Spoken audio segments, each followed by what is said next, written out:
Bismillahirrahmanirrahim. Assalamualaikum warahmatullahi wabarakatuh. Waalaikumsalam warahmatullahi wabarakatuh. Alhamdulillahi rabbil alamin. Alhamdulillahil karimil jawwad. Khalaqal insana min nutfatin wa ja'ala lahu as-sam'a wal basara wal fu'ada.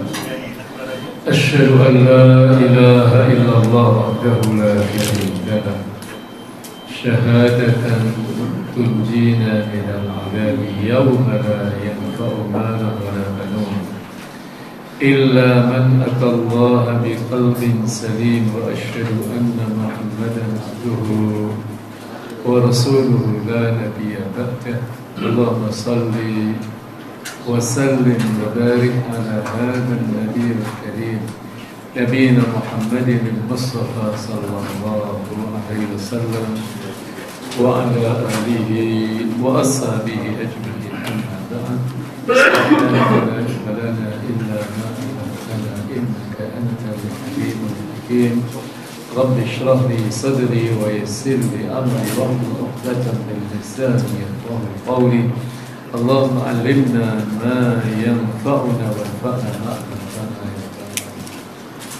Jamaah sekalian, saudaraku yang saya hormati dan Allah Ta'ala muliakan, setelah kita bertakbir dan bersalawat kepada baginda Rasulullah SAW beserta keluarga, para sahabat dan seluruh pengikut film ila yaumil qiyamah.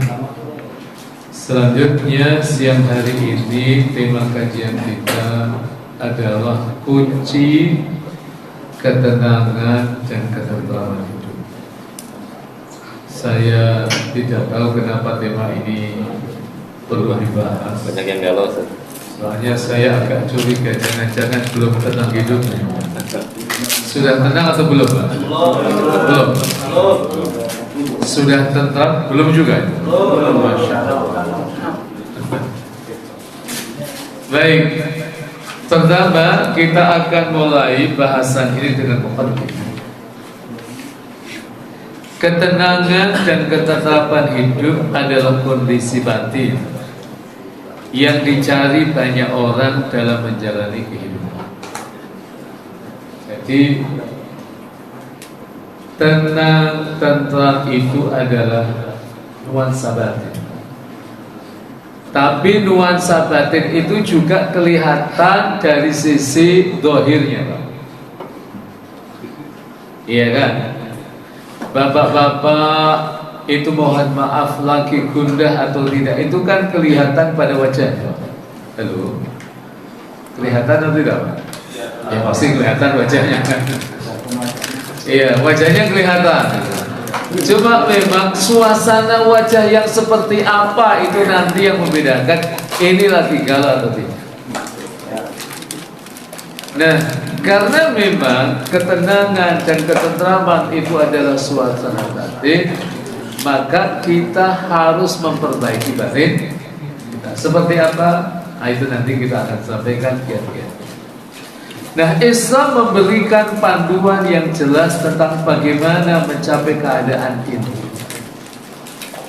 melalui berbagai ajaran, baik dari Al-Quran, dari hadis, perkataan para sahabat maupun nasihat para ulama.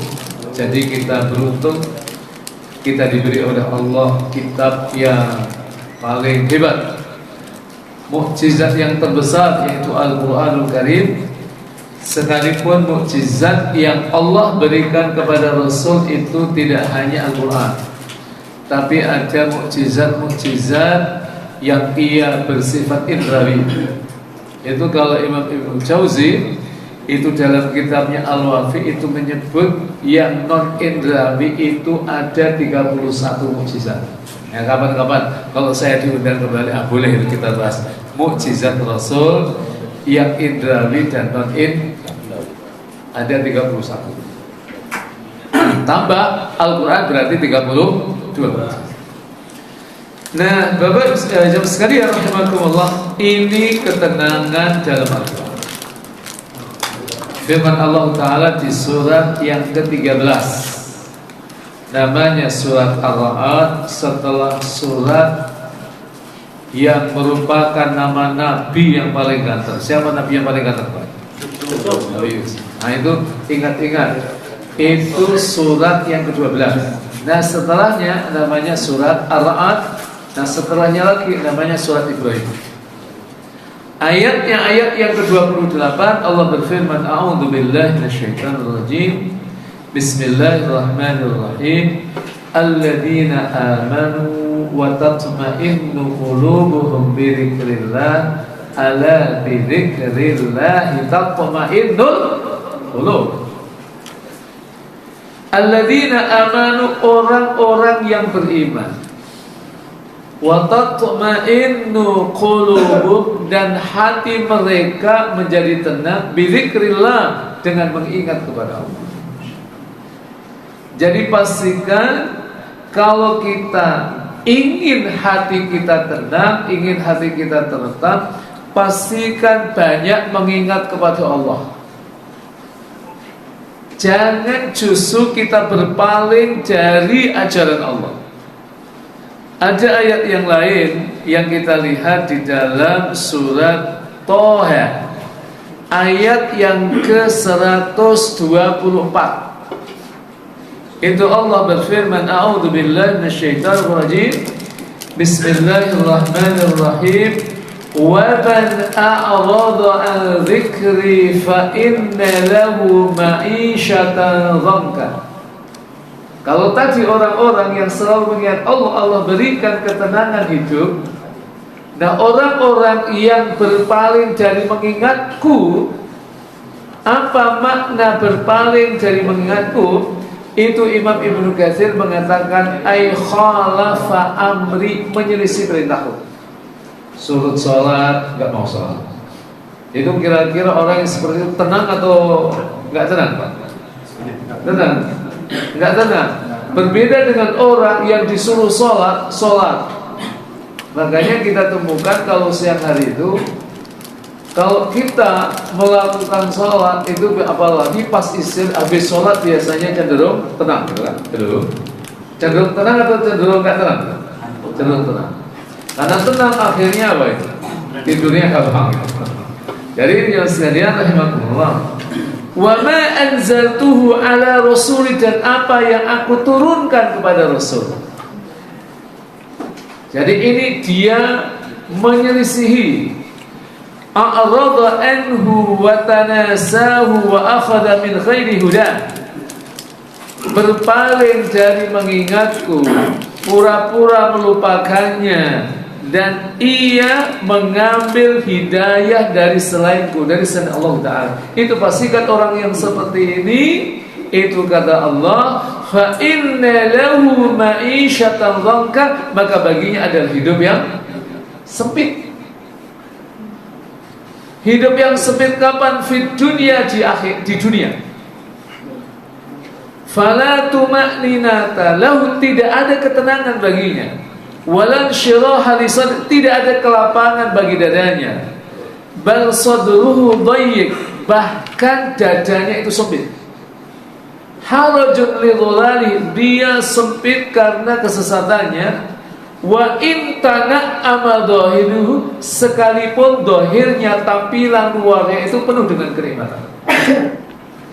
Ada orang yang ia karena berpaling dari Allah, kelihatannya hidupnya itu nikmat, ditandai dengan punya rumah tingkat, mobilnya 4, uangnya berlipat-lipat, istrinya 1. Orang yang seperti ini logikanya hidupnya mestinya tenang atau tidak? Halo. Kira-kira orang yang diberi kelapangan hidup seperti mestinya harus tenang atau tidak? Tenang.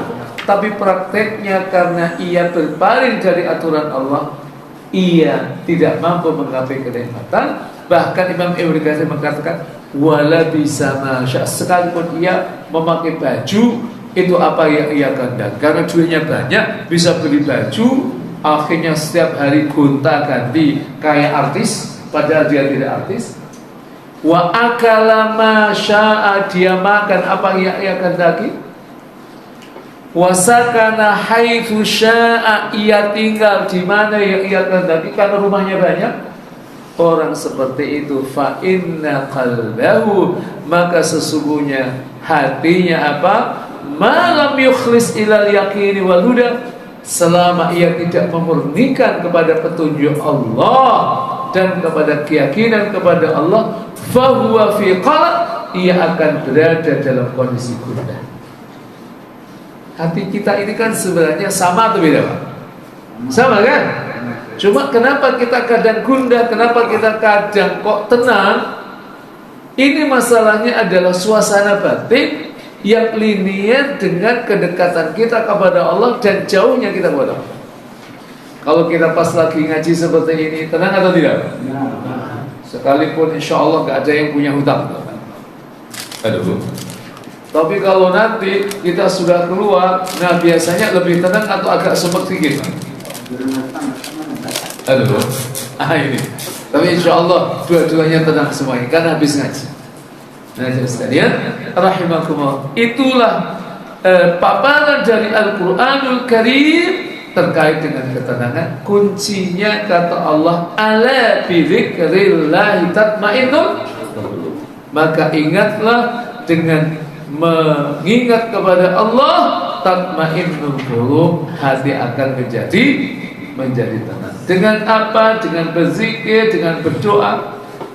Nanti kita pertajam kalau kita masuk dalam konteks kiat menggapai ketenangan dan ketenangan. Nah, ini ketenangan dalam hadis. Ternyata yang bicara tentang konsep ketenangan tidak hanya Al-Quran, tapi juga hadis Rasul sallallahu alaihi wasallam. Hadis yang diriwayatkan Imam Muslim. Rasul sallallahu alaihi wasallam bersabda, "Ajaban li amril mu'minin, inna amrahu kullahu khair, wa laysa dhalika li ahadin illa lil mu'mini, in asabathu sarra'u syakar fakana khairan lah, wa in asabathu dharra sabara fakana khairan lah."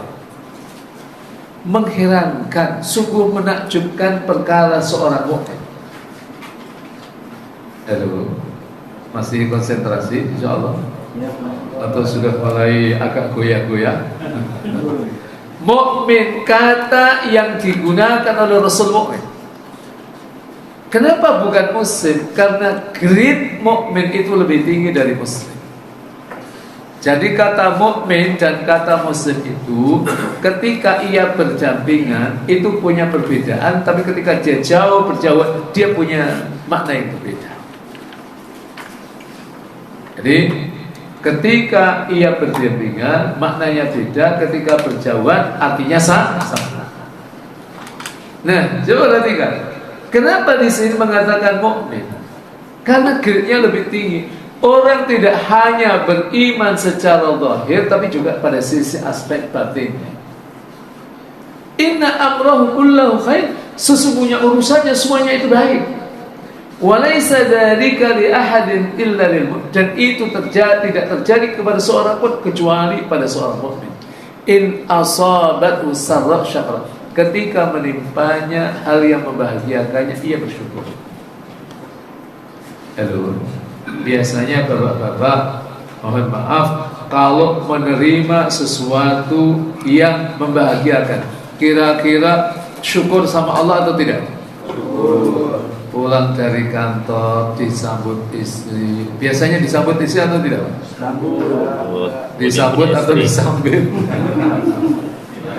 Disambit tergantung, asal kita kalau telat ya telat, nggak laporan bisa disambit gitu. Tapi insya Allah kita disambut dengan senyum. Itu jangan lupa syukur, Pak. Alhamdulillah. Nah itu pagi-pagi mau berangkat diantar istrinya, masya Allah, diantar dengan senyum, mengatakan Alhamdulillah.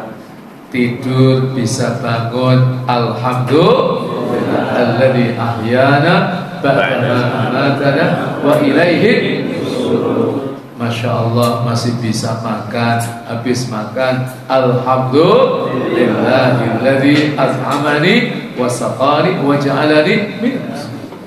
Kenapa ada orang-orang yang ia duitnya banyak, bisa makan apapun, tapi ia tidak boleh makan?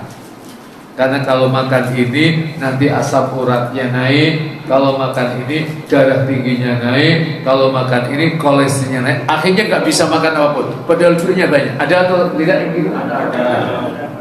Tapi orangnya nggak ada di sini kan, insya Allah ya. Nggak ada. Itu saja.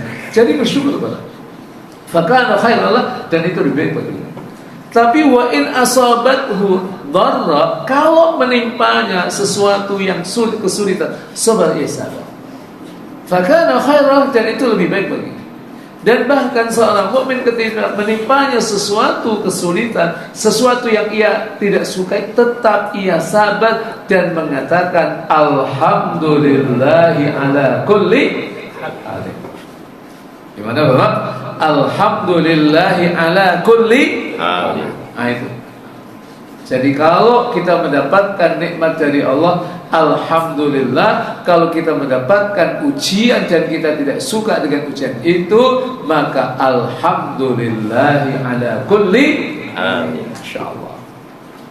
Kita ini kan hidup seringkali lihat kanan kiri kan Bapak ya? Aduh. Sering lihat kanan kiri atau tidak? Masya Allah, temannya beli motor baru, mestinya kita harus mengatakan alhamdulillah. Tapi ada atau tidak ketika lihat temannya beli motor baru tapi dia mengatakan innalillahi wa inna ilaihi raji'un? Ada atau tidak itu? Yang biasanya nyapa, akhirnya temannya beli motor nggak mau nyapa, Pak. Ada atau tidak itu? Ada. Masya Allah. Ada temannya nikah, kan mestinya mengatakan alhamdulillahirabbil alamin. Ada juga yang nggak suka, temannya nikah kok nggak suka, mestinya harus alhamdulillah. Jadi ini konteks ketenangan dalam hadis. Kalau kita bisa menghadirkan dua hal, satu syukur, dua adalah sabar. Syukur ketika kita diberi kondisi lapang oleh Allah, dan kedua kita sabar ketika sedang diuji dengan kesulitan. Tapi sabar itu insya Allah enteng atau berat? Halo? Sabar itu enteng atau berat? Berat? Iya berat. Karena berat, maka doa sabar itu yang ngajari Allah langsung. Rabbana afriq alaina, Tuhanku anugerahkan kepadaku sabar. Dan sabar itu adalah unlimited, tanpa batas. Kenapa? Karena orang kalau boleh tidak sabar, itu pasti ia akan jatuh pada kemaksiatan kepada Allah. Bapak-bapak, mohon maaf, ini yang masih muda masih ada yang bujangan atau sudah nikah semuanya? Bujangan. Sudah nikah semuanya atau ada yang bujangan? Ada yang ikut organisasi IPTN, Ikatan Pemuda Telah Nikah, masih ada? Oh masih ada? Nah, masih banyak. Masya Allah. Itu kalau dia melalui proses perkenalan, ta'aruf, dan dia tidak sabar, kira-kira apa yang terjadi? Jatuh pada kemaksiatan atau tidak? Jatuh pada. Tapi kalau dia sabar, ada proses-prosesnya. Karena belum ada ikatan nikah, nggak boleh berduaan, ya kan? Apalagi berdua itu ke puncak, apalagi berdua itu ke pulau berapa? Pulau 1000 atau pulau 2000? Pulau 1000. Nah itu kan bahaya. Karena apa? Yang ketiga itu syaitan. Maka sabar. Dan kalau menggapai cinta itu melalui pintu kesabaran, nikmat itu Allah akan anugerahkan. Silakan bapak-bapak. Ketika seorang anak muda dia bisa sabar, masya Allah, itu yang akan terjadi adalah apa? Ketenangan hidup. Tapi berbeda ketika ia justru mencintai wanita dan ia melanggar aturan Allah, saya yakin hidupnya tidak akan pernah.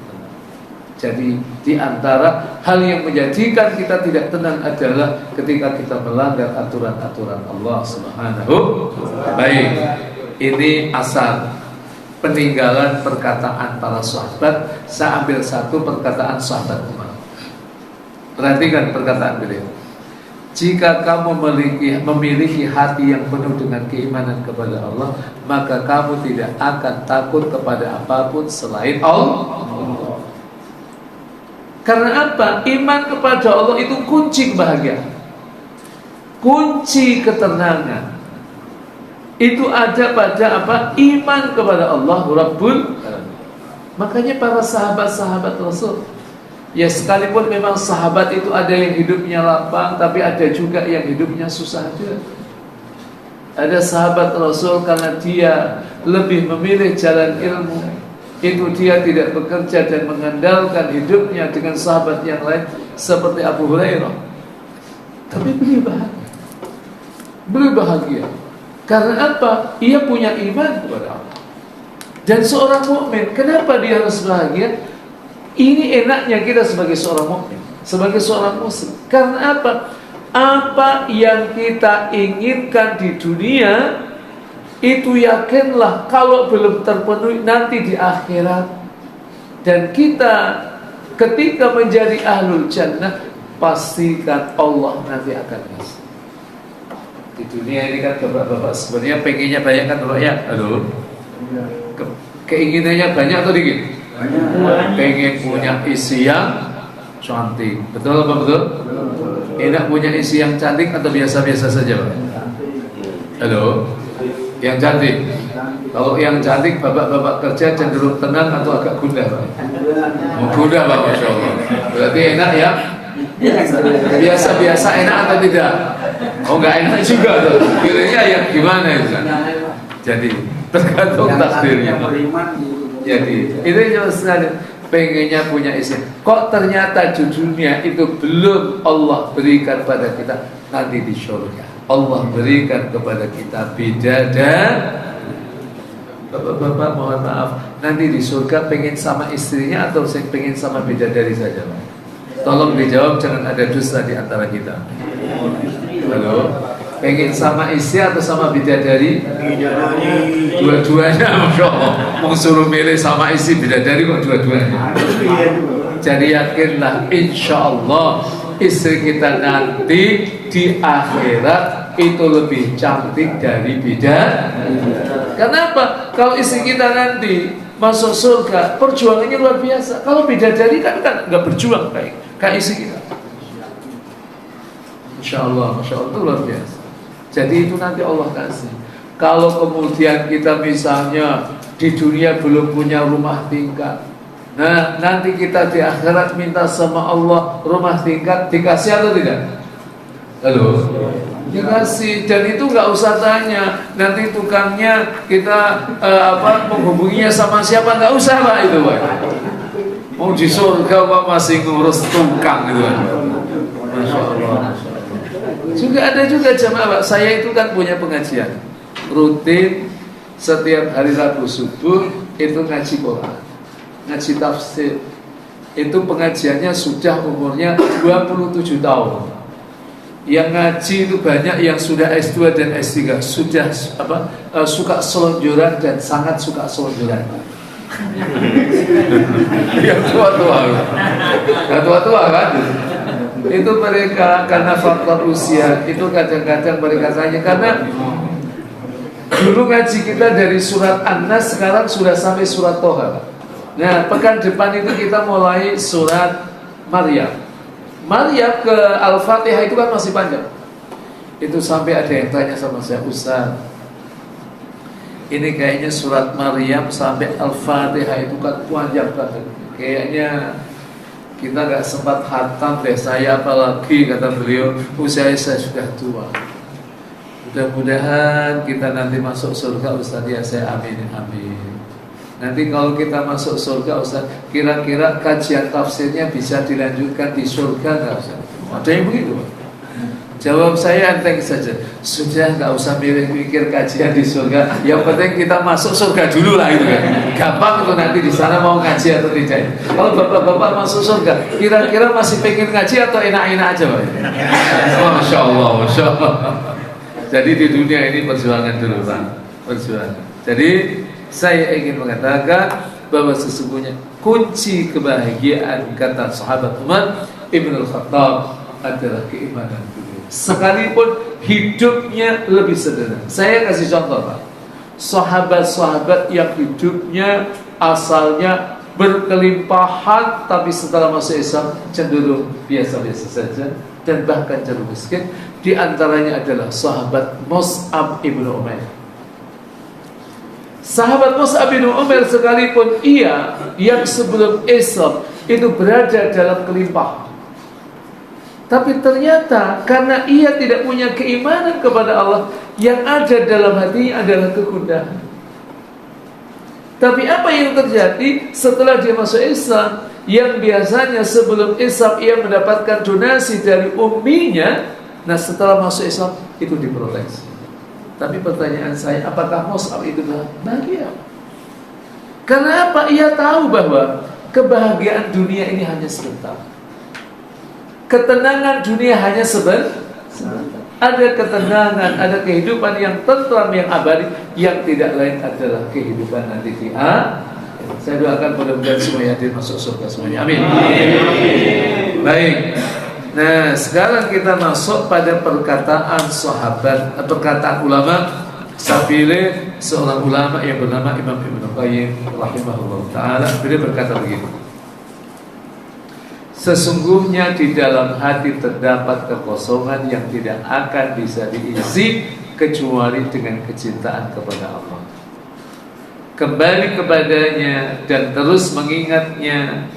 Jika seseorang tidak mengisinya dengan hal tersebut, maka ia akan diisi dengan kesedihan, kegelisahan, dan kesusahan. Sebenarnya yang menjadikan kita gelisah, menjadikan kita gundah, menjadikan kita susah, itu adalah karena faktor kita sendiri. Karena kita tidak mengisi kalbu kita dengan mengingat kepada Allah Rabbul. Silahkan Bapak-Bapak, kok ingat sama Allah dalam bentuk mengaplikasikan amalan-amalan yang diperintahkan oleh Allah. Setiap hari baca Quran. Bapak-bapak setiap hari baca Quran, Bapak? Insyaallah. Insyaallah baca atau insyaallah enggak? Insyaallah baca. Bacanya hanya 1 juz atau berapa, Pak? Satu surat. Hanya 1 juz, Pak, ya? Hanya 1 juz atau 1 halaman, Pak? Masya Allah, mau jawabnya gimana? Ya, yang penting saya nasihati untuk Bapak sekalian, jangan sampai dalam 1 hari itu kita baca Quran. Gak apa-apa kalau mampunya 1 halaman, 1 halaman. Kalau mampunya 2 halaman, 2 halaman. Kan Bapak-bapak maaf, itu Androidnya, HP-nya kan ada install Quran kan, Bapak? Ada atau nggak ada? Kalau nggak ada, tolong diinstal. Nah, kalau memang satu saat kita sibuk, nah ada waktu kosong, baca 1 halaman. Kalau misalnya 1 halaman nggak bisa, 2 halaman nggak apa-apa, Pak. Keliru, Pak, ya. Kalau nggak bisa 1 halaman, baca misalnya setengah halaman. Setengah halaman nggak bisa, 1/4 halaman. Atau paling tidak 1 ayat, 2 ayat itu. Saya selalu mengatakan bahaya, apalagi yang masih muda-muda itu. Kok dalam 1 hari nggak baca Quran? Kira-kira bahaya atau tidak? Bahaya, karena di luar sana godaannya itu luar biasa dahsyat. Apalagi yang wajahnya ganteng gitu kan, Pak. Wah, wajah ganteng itu juga bahaya juga. Karena apa? Yang goda banyak atau dikit, Pak? Banyak. Masya Allah. Ini yang mengatakan banyak karena pernah digoda, Pak. Masya Allah. Jadi yang sekalian ini yang harus kita pahami. Pastikan kita harus menjadi seorang mukmin yang mengisi ruang kekosongan dalam hati kita dengan ketaatan kepada Allah. Nah, ini kita masuk pada tema intinya, kiat menggapai ketenangan dan ketentraman. Saya sampaikan 5 hal. Yang pertama, bangun kedekatan dengan Allah dan keimanan yang kokoh, keimanan yang kuat. 1, kedekatan dengan Allah itu adalah sebuah keniscayaan. Nah, bagaimana caranya kita membangun kedekatan kita kepada Allah? Kenali Allah. Maka ada kajian yang namanya ma'rifatullah. Bagaimana cara kita mengenal Allah? Melalui 3 hal. 1, sering-seringlah mentadabburi ayat-ayat qauliyah. semesta dan juga makhluk-makhluk yang Allah ciptakan dan termasuk diri kita itu dikenali dengan baik, termasuk diri kita. Karena apa? Pengetahuan kita tentang diri kita itu nanti akan menghantarkan kita kenal dengan zat yang menciptakan kita, yaitu Khaliq. Kita ini adalah makhluk. Kenali Allah. Bagaimana Allah mendesain fisik kita. Fisik ini luar biasa, Pak. Jadi kalau bapak-bapak, ibu-ibu, bapak-bapak sekalian itu merenungkan nikmat yang Allah anugerahkan dari atas sampai bawah, rambut misalnya. Rambut ini nikmat atau bukan? Nikmat. Bapak-bapak pernah bayangkan kalau siang hari ini bapak-bapak itu gundul semua, nggak punya rambut, itu pemandangannya kayak apa? Kayak solid atau kayak apa? Solid. Masya Allah. Tapi dengan rambut, Masya Allah, itu akhirnya bapak-bapak kelihatan lebih keren, kelihatan lebih. Dan yang menarik, rambut ini tidak hanya sebagai nikmat, tapi juga menjadi sumber mata pencaharian. Banyak orang yang kaya raya karena rambut. Siapa bapak? Yang punya perusahaan sampo. Siapa lagi yang kaya raya karena rambut? Model ya, model. Siapa lagi? Tukang potong rambut. Yang punya usaha pangkas rambut itu kalau dia punya 20 titik, wah luar biasa itu. 20 titik. Jadi ini, apalagi kalau kita bicara telinga ini adalah nikmat Allah, tapi dia sekaligus sumber mata pencaharian. Banyak orang-orang yang kaya raya karena telinga. Halo, siapa yang kaya raya karena telinga? Hah? Yang kaya Dokter T. Siapa lagi? Yang jualan HP. Ini kalau bapak-bapak kira-kira nggak dengar beli HP atau nggak, Pak? Masya Allah, Masya Allah. Jadi ini baru kalau kita berbicara terkait dengan maaf diri kita. Belum lagi kalau kita berbicara ayat-ayat kauniyah yang luar biasa, semesta alam ini. Adanya langit dan bumi, tidak ada manusia yang punya kontribusi terhadap penciptaan langit dan bumi. Bapak-bapak pernah nyumbang semen 1 sek untuk membangun bumi ini? Kan nggak pernah kan, Pak? Makanya aneh kalau ada orang nggak pernah nyumbang pembangunan, menyumbang dalam penciptaan langit dan bumi, ngaku-ngaku jadi Tuhan, Pak. Siapa? Ada yang ngaku jadi Tuhan siapa, Pak? Fir'aun. Apa kontribusinya dalam penciptaan langit? Apa kontribusi dia dalam penciptaan? Ada atau tidak? Tidak ada. Maka dia tidak layak jadi Tuhan. Itu pertama, Pak. Ini karena waktunya agak singkat. Saya pengennya sampai jam 3 gitu, Pak. Jam 1 selesai, makanya agak cepat. Yang kedua, setelah ayat kauniyah ada ayat Qur'aniyah. Saya ingin sampaikan, Pak. Saya ingin sampaikan ini. Upaya kita untuk mengenal Allah. Quran itu luar biasa. Tidak ada kitab suci di muka bumi ini yang mendapatkan perlakuan seperti Al-Quran. Satu, dari sisi menghafalnya. Di Indonesia ini ada satu riset, Pak, penelitian, yang hafal Quran itu lebih dari 2,5 juta orang. 2,5 juta orang. Tapi di sini ada yang hafal Quran atau lagi proses untuk hafal Quran? Sudah ada yang hafal Quran? Masya Allah. Ada memang gen-gen tertentu itu yang maaf, itu mereka satu keluarga itu hafal Quran semuanya. Tapi ada satu penelitian itu di Indonesia yang paling banyak Quran itu ternyata dekat daerah saya. Dekat saya bukan daerah saya, Pak, tapi dekat daerah saya. Itu di Demak. Demak. Sebelahnya Semarang. Jadi kalau bapak-bapak dari arah Jakarta masuk Semarang, setelah Semarang Demak, itu di situ paling banyak penghafal Quran. Penghafal Quran. Tapi tidak di Demak itu saya pernah ketemu seorang hafid. Itu dia cerita, Ustaz, orang hafal Quran di daerah saya itu biasa. Di daerah saya, di kampung saya itu separuh lebih dari orang satu kampung itu hafal Quran. Itu pas beliau ngimami di Masjid Cempaka Putih di sebelah kanan itu. Masya Allah, luar biasa. Jadi ada orang-orang yang Allah. Tapi saya ingin mengatakan bahwa Quran itu kalau kita renungkan luar biasa. Sekarang ilmu yang membahas tentang Al-Quran, cabang ilmu Quran itu sudah ada 80 cabang. Coba bapak-bapak sekalian perhatikan, ada enggak ilmu yang membahas tentang bacaan kitab Injil, kitab Taurat? Ada atau tidak, Pak? Enggak ada. Tapi kita membaca Quran, oh ini kalau ada ada huruf yang berharokat fathah, setelahnya ada alif dibaca panjang. Berapa harokat lah? 2 harokat. Ja'a, iya kan? Ihdinas sirata, boleh kan? Ini dikaji dalam ilmu namanya ilmu tajwid. Kalau ada nun mati, nggak usah ditanyakan kok mati, kenapa dia mati, nggak usah ditanyain, Pak.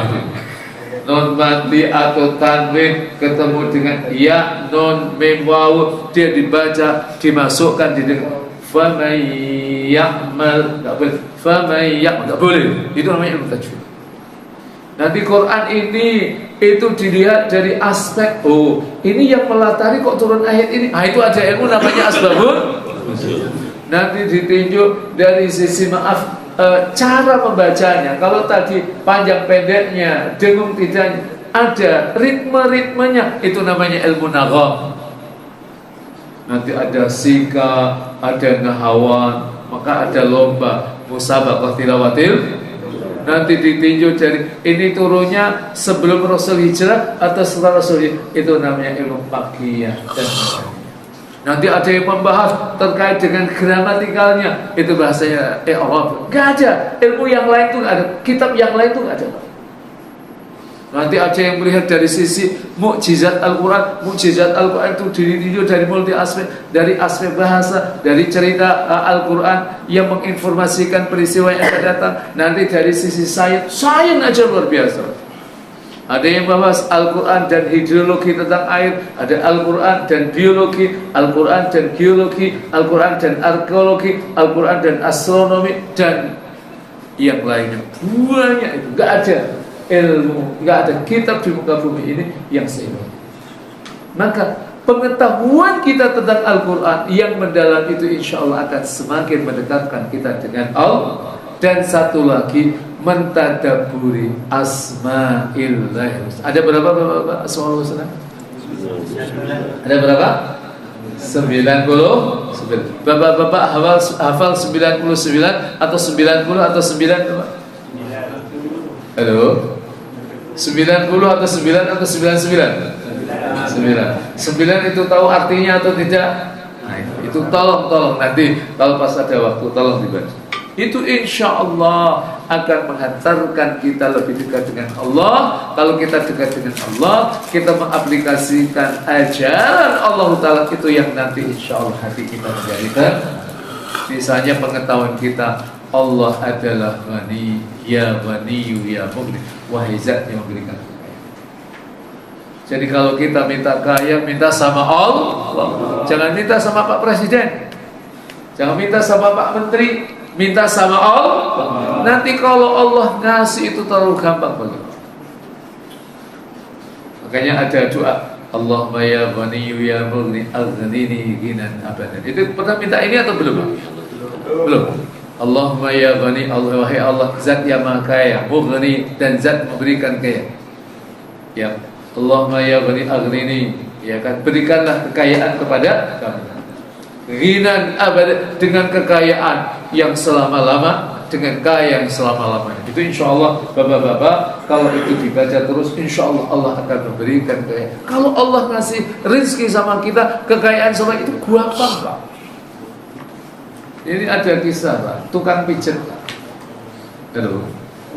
Tukang pijet gak kebayang kalau dia menjadi miliarder. Dia awalnya menjadi tenaga kerja TKI di luar negeri, nggak usah sebutkan negaranya. Apa yang terjadi? Ia punya keahlian tertentu dalam pijet. Akhirnya tersebar di negara itu. Nah, di situ ada orang yang sakit karena TKI ini sudah kembali ke Indonesia.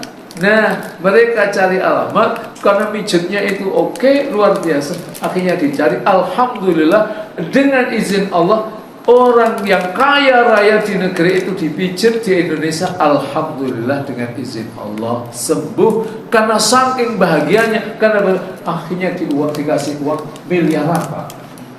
Halo, itu kan nggak kebayang. Tapi orang seperti ini itu biasanya memang dia dekat dengan Allah. Nah, makanya saya sampaikan, ketuk pintu langit, ketuk pintu langit di sepertiga malam, ketuk pintu langit. Ngetuknya bagaimana? Dengan cara melakukan sholat dan bermunajat kepada, berdoa kepada Allah. Bapak-bapak rajin sholat malam semuanya kan? Iya? Halo? Rajin sholat malam semuanya? Kok kayaknya nggak jawab? Insya Allah. Insya Allah rajin atau insya Allah kurang rajin? Kurang rajin.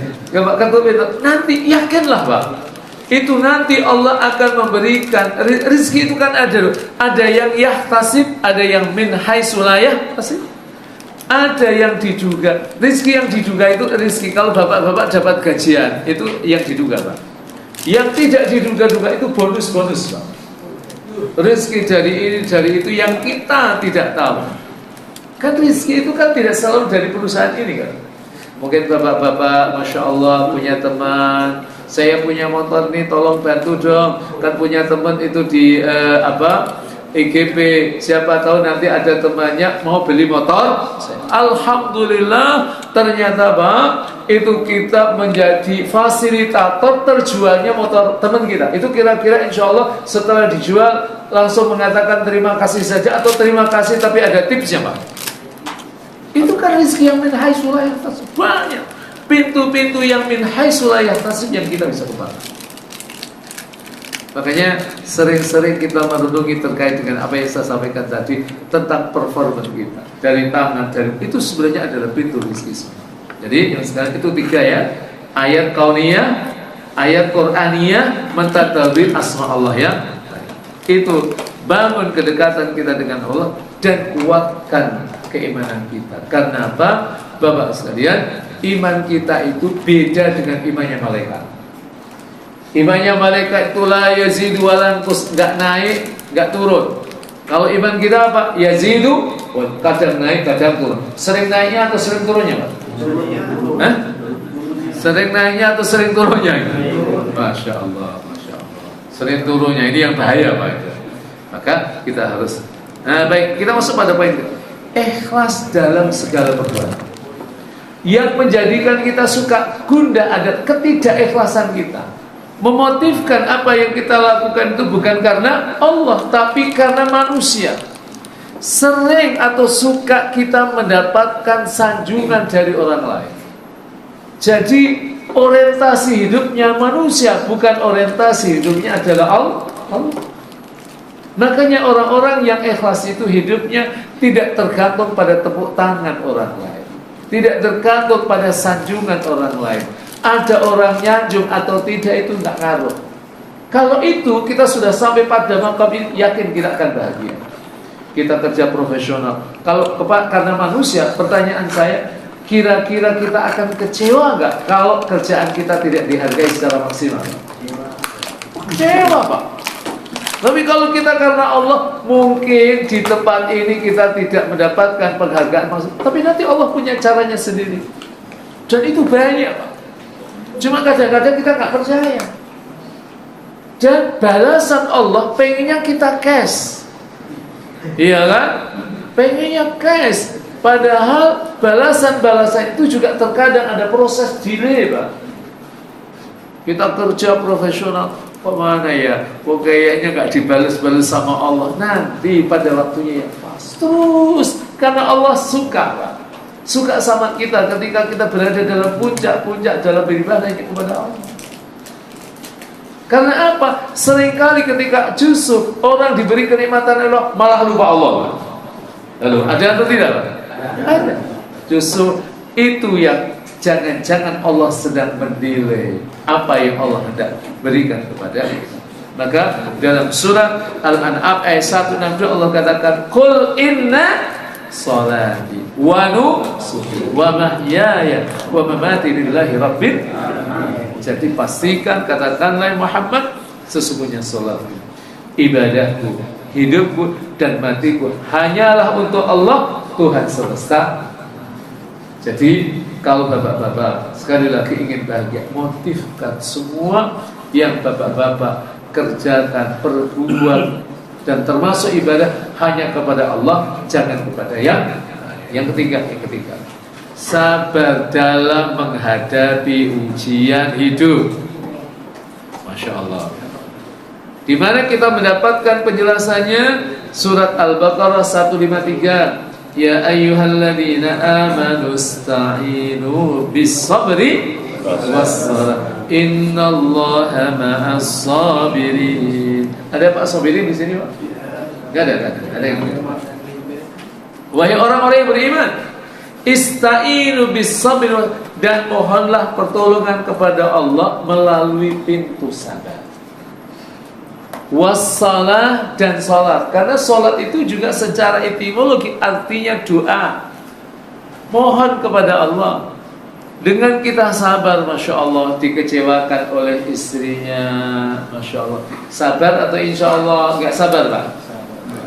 Sabar, Masya Allah.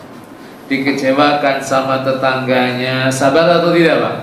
Sabar. Nah itu, kalau kita sabar, Allah akan memberikan pintu-pintu kebaikan kepada kita. Makanya yang menjadikan para nabi itu mendapatkan gelar ulul azmi, selain memang semangat mereka dalam dakwah, adalah kesabaran mereka. Bapak-bapak kan sudah membaca perjalanan hidup Rasulullah kan? Rasulullah itu kalau mau sholat ke Makkah, pada periode Makkah ke Ka'bah, itu dilempari dengan kotoran kotoran. Bapak-bapak mohon maaf, pernah lagi dari ruang kerjanya kemudian menuju ke musola ini dilempari dengan kotoran kentang. Ada atau tidak, Pak?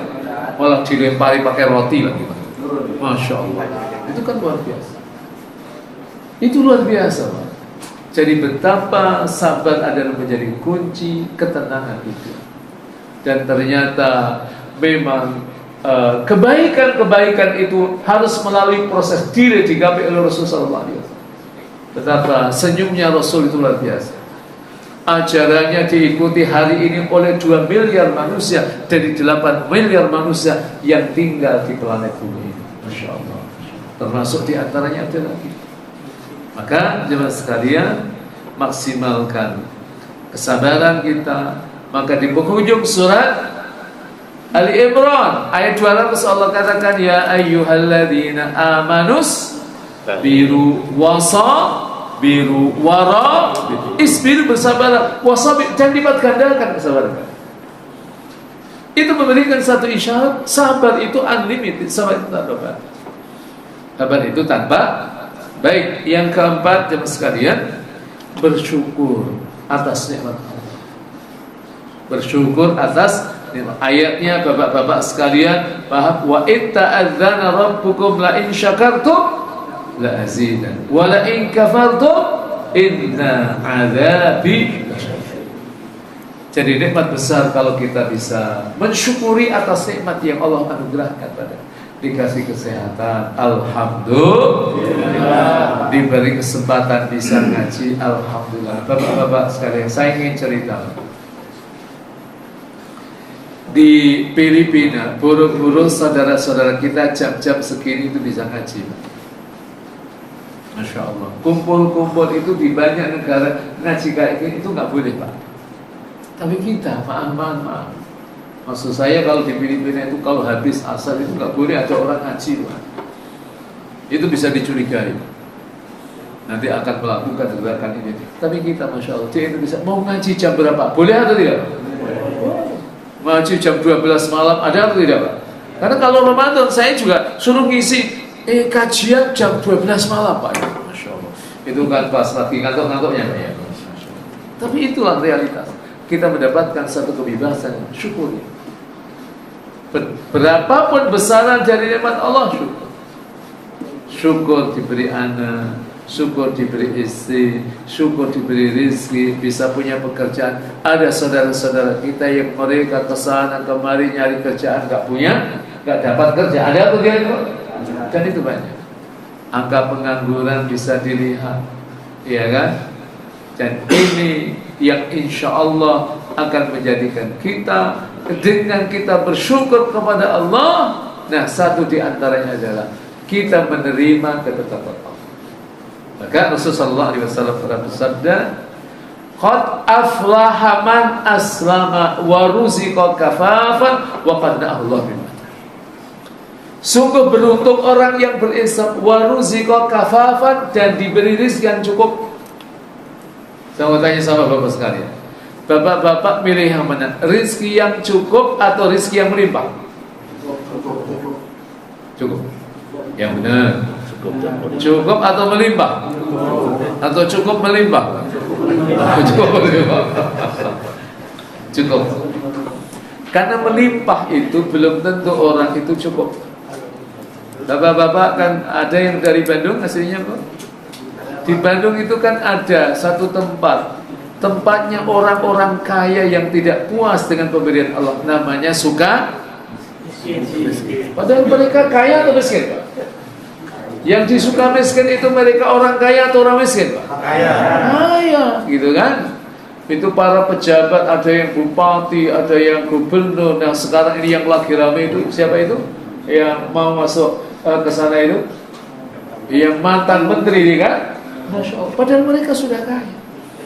Karena apa? Dia tidak pernah merasa cukup. Maka subhanallah, kita merasa cukup. Makanya kita tidak ada yang korupsi, kan? Bapak-bapak ada yang korupsi, Pak? Nggak ada, karena nggak ada yang dikorupsi, Pak. Apa yang dikorupsi? Kan nggak ada. Masya Allah. Satu lagi, wa qanna'ahu Allah bima ata, dan merasa puas terhadap apa yang Allah berikan kepada. Baik yang terakhir, berserah diri atau tawakal kepada. Jadi setelah kita melakukan ikhtiar, sunnatullah, hukum kausatif itu penuhi, Pak. Kalau punya duit banyak, ingin sukses, ya berarti cara kita bekerja harus lebih profesional. Nah, setelah kita profesional, setelah kita ikhtiar, setelah kita doa, jaminan Allah, surat At-Talaq, surat 65 ayat 3, "Wa may yatawakkal 'ala Allahi fahuwa hasbuh." Siapa orangnya yang bertawakal kepada, niscaya Allah akan mencukupi keperluan. Kan banyak hal-hal yang tidak masuk akal, Pak, dalam hidup. Gimana gaji berapa? Kok bisa nguliain anak? Halo? Kok bisa nyekolahin anak? Kok setiap hari makan terus? Halo? Kalau kita pikir banyak yang irasional. Kenapa? Sisi tawakal kita kepada Allah. Itulah kalau kita sudah berikhtiar dan kita sudah berdoa, pastikan serahkan urusannya kepada Allah. Insya Allah kita akan menang. Dan berhusnudzanlah kepada ketetapan Allah.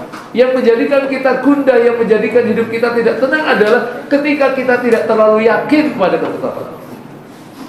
Masya Allah, sudah dikasih istri cantik, oh masih lihat tetangganya. Ini kayaknya tetangga saya yang mestinya jadi jodoh saya. Kenapa istri saya yang jadi jodoh? Gak boleh, Pak, gak boleh, Pak. Itu pasti gak bahagia. Iya kan? Makanya ketika kita husnudzan kepada Allah, insya Allah kita akan bahagia, kita mengalami ketentraman hidup dengan izin Allah. Baik, saya kira ini Bapak sekalian yang bisa saya sampaikan, mudah-mudahan bermanfaat. Wassalamualaikum warahmatullahi wabarakatuh. Waalaikumsalam warahmatullahi wabarakatuh. Kita ucapkan jazakumullah khairan katsira pada Al-Ustaz Kiai Haji Abdul Muyassir LC MPD yang sudah memaparkan kajian terkait tema kunci ketenangan dan ketentraman dalam hidup. Ya, subhanallah, ini filosofi kehidupan ya bagi siapa saja yang menginginkan hidup